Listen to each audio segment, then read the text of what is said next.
Similarly, running a P&L, you know, is something that you only learn on the job, and the thing with us is obviously me, and then later on the team members that joined, now obviously we have five co-founders in the business, again, something very different with Myco is usually, no one likes to share the founder title. So in my case, we had the addition of five co-founders in our second year, towards the end of our second year, and most of them initially joined us as employees, but then we promoted them and gave them, co-founder status because they just contributed so much.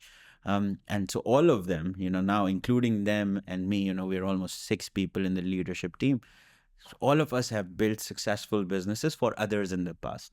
We've been able to run successful business units. We've been able to run successful P&Ls, and we understand how P&Ls work. And P&L is something that you need to internalize. Exactly. You need to really run the P&L in real life to actually embody it. 100%. And again, it's about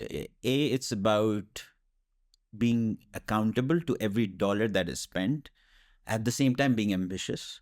So there's a balance, if you're too accountable, then as a startup, you won't grow enough, right? Because now you're overthinking every dollar that is spent. So you need to be cautious.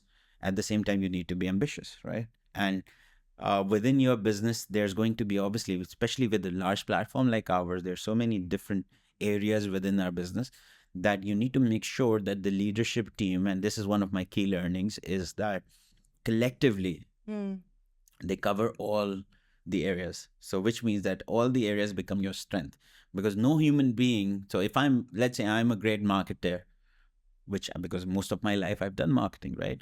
I can't be great at, let's say, finance. I can't be great at coding. I can't be, an engineer, the best engineer myself.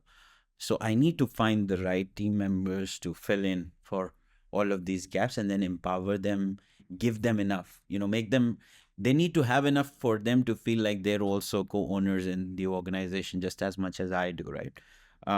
So yeah, it's a combination, I think, of experience, past experience, and at the same time having the right merger of skill sets between the different people who are running the organization. Yeah, so that you can cover the downside, but also capture the moonshots. Right? Exactly. Yeah.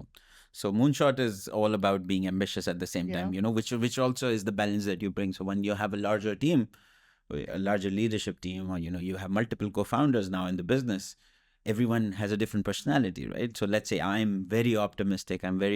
Let's say I'm going for that moonshot. I want this to be at 500 million users in the next 4 years. There needs to be one guy in the team who says, there are some risks associated with that strategy, so that we can have a balanced approach. We have that check and balance. Yeah.